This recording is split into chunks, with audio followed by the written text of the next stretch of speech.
ಏನಪ್ಪ ಅಂತಂದರೆ ಈಗ ಬಿಸಿಲು ಕಾಲ, ತುಂಬ ಬಿಸಿಲು ಕಾಲ, ಎಲ್ರಿಗೂ ಗೊತ್ತಿರೋ ವಿಷಯನೇ. ಈ ಬಿಸಿಲು ಕಾಲದಲ್ಲಿ ಮಕ್ಕಳಿಗೆ ಒಬ್ಬೊಬ್ಬರಿಗೆ ಹಣ್ಣು ಕೊಟ್ಟರೆ ತಿನ್ನಲ್ಲ ಅಲ್ವಾ? ಹಣ್ಣು ಕೊಟ್ಟರೆ ತಿನ್ನಲ್ಲ, ಒಬ್ಬೊಬ್ಬರು ಜ್ಯೂಸ್ ಕೊಟ್ಟರೆ ಕುಡಿಯೋಲ್ಲ. ಹಣ್ಣು ಕೊಟ್ಟರೆ ತಿನ್ನದೇ ಇರೋರಿಗೆ ಒಂದು ಟಿಪ್ಸ್ ಕೊಡ್ತೇನೆ. ಈ ಟಿಪ್ಸ್ನ ಎಲ್ಲರೂ ಯೂಸ್ ಮಾಡಿ, ಫಾಲೋ ಮಾಡಿ. ಮಕ್ಕಳಿಗೆಲ್ಲ ಇದು ಇಷ್ಟಪಟ್ಟು ಕುಡಿತಾರೆ. ಜ್ಯೂಸ್ ಮಾಡಿಕೊಡಿ. ಏನಪ್ಪ ನಾನು ಇವತ್ತು ಏನು ಜ್ಯೂಸ್ ಮಾಡ್ತಿದ್ದೀನಿ ಅಂದರೆ,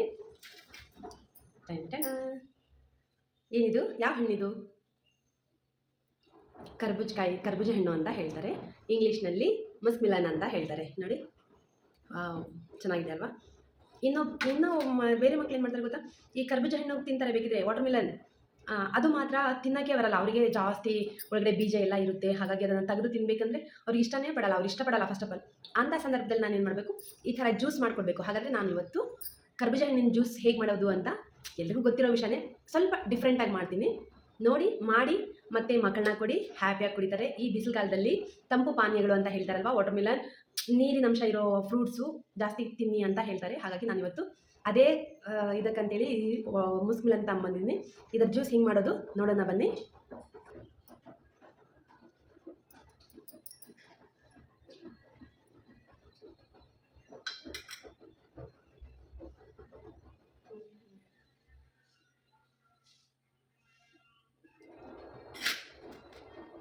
ಇದು ಪಕ್ಕಕ್ಕೆ ಇಟ್ಕೊಳ್ಳೋಣ.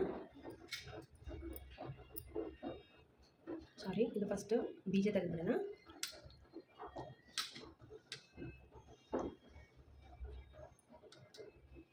ನೋಡಿ ಎಷ್ಟು ನೀರಿದೆ ಇದರಲ್ಲಿ. ಆ್ಯಕ್ಚುಲಿ ಯಾವುದೇ ಹಣ್ಣಿನ ಬೀಜನ ಬಿಸಾಕಬಾರ್ದು. ನಾವೇನಪ್ಪ ಅಂತಂದರೆ ಈಸಿಯಾಗಿರೋದನ್ನ ತಿಂದ್ಬಿಟ್ಟು ಇದು ಯಾರಪ್ಪ ಈ ಕಷ್ಟಪಡೋದು ಅಂತೇಳಿ ಏನು ಮಾಡ್ತೀವಿ, ಇದನ್ನು ಬೀಜ ಎಲ್ಲ ಬಿಸಾಕ್ತೀವಿ. ಆದರೆ ಇದರ ಬಗ್ಗೆ ಗೊತ್ತಿರೋರು, ಬೀಜದ ಸಾರಾಂಶ ಗೊತ್ತಿರೋರು ಬೀಜನ ಯಾರು ಬಿಸಾಕೋದಿಲ್ಲ.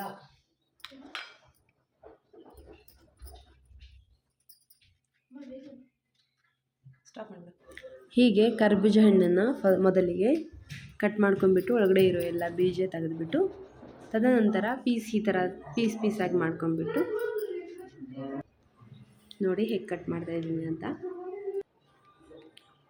ಹೀಗೆ ಪೀಸ್ ಕಟ್ ಮಾಡಬೇಕು. ಮೊದಲು ಕಟ್ ಮಾಡಿದ ನಂತರ ನೋಡಿ, ಮತ್ತೆ ಸಿಪ್ಪೆ ಇರುತ್ತಲ್ವ, ಸಿಪ್ಪೆ ಎಲ್ಲ ತೆಗಿಬೇಕು. ಹೀಗೆ ನೋಡಿ ನಾನು ತೆಗಿತಾಯಿದ್ದೀನಿ. ಈ ಥರ ಎಲ್ಲ ಫ್ರೂಟ್ಸ್ದು ಸಿಪ್ಪೆ ತೆಗೆದುಬಿಟ್ಟು ಪಕ್ಕಕ್ಕೆ ಇಟ್ಕೊಳ್ಳಿ. ಹಾಗೆ ಈ ಪೀಸ್ಗಳನ್ನೆಲ್ಲ ನೋಡಿ ನಾನಿಲ್ಲಿ ತೆಗಿತಾ ಇದ್ದೀನಿ, ಎಷ್ಟು ನೀಟಾಗಿ ತೆಗಿತಾ ಇದ್ದೀನಿ.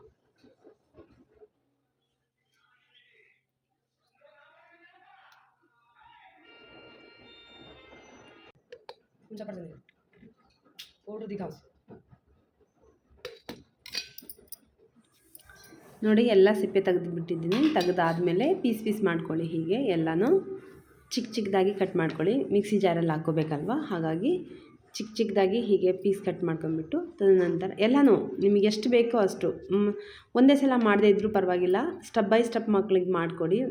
ಜ್ಯೂಸು ಚೆನ್ನಾಗಿರುತ್ತೆ. ನಾನೀಗ 2 ಗ್ಲಾಸ್ ಆಗುವಷ್ಟು ಮಾತ್ರ ಮಾಡ್ತಾಯಿದ್ದೀನಿ. ಹಾಗಾಗಿ 4 ಪೀಸ್ ಕಟ್ ಮಾಡ್ತಾಯಿದ್ದೀನಿ ಅಷ್ಟೇ. ಈಗ ನನಗೆ 2 ಗ್ಲಾಸ್ ಬೇಕಾಗಿರೋದು, ಹಾಗಾಗಿ 2 ಗ್ಲಾಸಿಗೆ ಆಗೋಷ್ಟು ಮಾಡ್ತಾಯಿದ್ದೀನಿ. ನೋಡಿ, ಎಲ್ಲ ಕಟ್ ಮಾಡಿದಾದಮೇಲೆ ಶುಗರ್ ಸೇರಿಸ್ತಾಯಿದ್ದೀನಿ, ಸಕ್ಕರೆ ಸೇರಿಸ್ತಾಯಿದ್ದೀನಿ. ನೋಡಿ, ಸಕ್ಕರೆ ಸೇರಿಸ್ಬಿಟ್ಟು ನಿಮಗೆ ಎಷ್ಟು ಬೇಕೋ ಅಷ್ಟು, ಸ್ವೀಟ್ ಜಾಸ್ತಿ ಆದರೆ ಇನ್ನೊಂದು ಸ್ವಲ್ಪ ಹಾಕ್ಕೊಳ್ಳಿ, ಸ್ವೀಟ್ ಕಮ್ಮಿ ಬೇಕಂದರೆ ಸ್ವಲ್ಪ ಕಮ್ಮಿ ಹಾಕ್ಕೊಳ್ಳಿ. ಇದು ಯಾಲಕ್ಕಿ ಗೊತ್ತಲ್ವ ಎಲ್ರಿಗೂ, ಟೇಸ್ಟಿಗೆ ಯಾಲಕ್ಕಿ ಹಾಕ್ತಾಯಿದ್ದೀನಿ. 1 ಯಾಲಕ್ಕಿ ಹಾಕ್ತಾಯಿದ್ದೀನಿ. ನೋಡಿ, ಇನ್ನೊಂಚೂರು ಶುಗರ್ ಹಾಕಿದಾದ್ಮೇಲೆ ಮಿಕ್ಸಿ ಜಾರಿಗೆ ತಗೊಂಡೋಗಿ ಮಿಕ್ಸಿಗೆ ಹಾಕಿ, ನೋಡಿ ನಾನಿಲ್ಲಿ ರುಬ್ಕೊತಾ ಇದ್ದೀನಿ. ಹೀಗೆ ರುಬ್ಕೊಳ್ಳಿ. ಸ್ವಲ್ಪ ರುಬ್ಬಿದಾದ ನಂತರ ನೋಡ್ಕೊಳ್ಳಿ ಒಂದ್ಸಲ ಅದು ಫುಲ್ ರುಬ್ಬೋಗಿಬಿಟ್ಟಿದೆಯಾ ಇಲ್ಲ ಅಂತ ನೋಡ್ಕೊಂಬಿಟ್ಟು, ನಾನು ಅದರ ಜೊತೆಗೆ ಹಾಲನ್ನ ಸೇರಿಸ್ತಾ ಇದ್ದೀನಿ. ಹಾಲು ಚೆನ್ನಾಗಿರುತ್ತೆ ಮಕ್ಕಳಿಗೆ, ತುಂಬ ಒಳ್ಳೆಯದಲ್ವ ಹಾಲು. ಹಾಗಾಗಿ ಹಾಲು ಸೇರಿಸ್ತೀನಿ ನೋಡಿ. ಮಿಕ್ಸಿಗೆ ಹಾಕಿದ ನಂತರ ಸ್ಟಾಪ್ ಮಾಡಿಬಿಟ್ಟು ಇಲ್ಲಿ ನೋಡಿ ತೋರಿಸ್ತಾ ಇದ್ದೀನಿ. ಚೆನ್ನಾಗಾಗಿದೆ.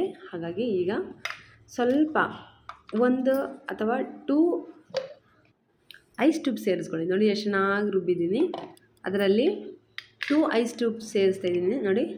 ಚೆನ್ನಾಗಿದೆ, ಯಾಕಂದರೆ ಸ್ವಲ್ಪ ತಂಪಾಗಿರುತ್ತೆ ಅಂತ. ಅದರಲ್ಲೊಂದು ಇದರಲ್ಲೊಂದು ಆಗದೆ ಮತ್ತು ಸೋಸ್ಕೊತಾ ಇದ್ದೀನಿ. ಆ್ಯಕ್ಚುಲಿ ದೊಡ್ಡವರಿದ್ದರೆ ಸೋಸ್ದಲ್ಲೇ ಹಾಗೆ ಕೊಟ್ಟರು ಪರವಾಗಿಲ್ಲ, ಹೆಂಗೋ ಕುಡಿತಾರೆ ಮ್ಯಾನೇಜ್ ಮಾಡ್ಕೊಂಬಿಟ್ಟು. ಇವರು ಚಿಕ್ಕ ಮಕ್ಕಳು ಇರ್ತಾರಲ್ವ, ಅವರು ಸೋಸಲೇಬೇಕು, ಒಂಚೂರು ಬಂದ್ರೂ ಕುಡಿಯಲ್ಲ. ಇದು ನೋಡಿ ಹಿಂಗಿದೆ ಹಂಗಿದೆ ಎಷ್ಟೋ ಇದು ಮಾತಾಡ್ತಾರೆ. ಹಾಗಾಗಿ ಸ್ವಲ್ಪ ಸೋಸ್ಬಿಟ್ಟು ಕೊಟ್ರೇ ಬೆಟರ್ ಅವರಿಗೆ, ಮಕ್ಕಳಿಗೆ. ನೋಡಿ ಸೂಪರ್. ಹೀಗೆ ಸೋಸಿದ ಆದ ನಂತರ ಒಂದು ಪ್ಲೇಟಲ್ಲಿ ಹಾಕ್ಕೊಂಬಿಟ್ಟು ಸರ್ವ್ ಮಾಡಿ. ಮಕ್ಕಳಿಗೆ ಯಾವ ಥರ ಬೇಕೋ ಆ ಥರ ಸರ್ವ್ ಮಾಡಿ. ವಾವ್, ಚೆನ್ನಾಗಿದೆ. ಯಾಕೆಂದರೆ ಹಾಲೆಲ್ಲ ಮಿಕ್ಸ್ ಮಾಡಿದ್ದೀವಲ್ಲ, ಸೂಪರಾಗಿದೆ ನೋಡಿ. ಈಗ ನಾನು ಕೊಡ್ತಾಯಿದ್ದೀನಿ.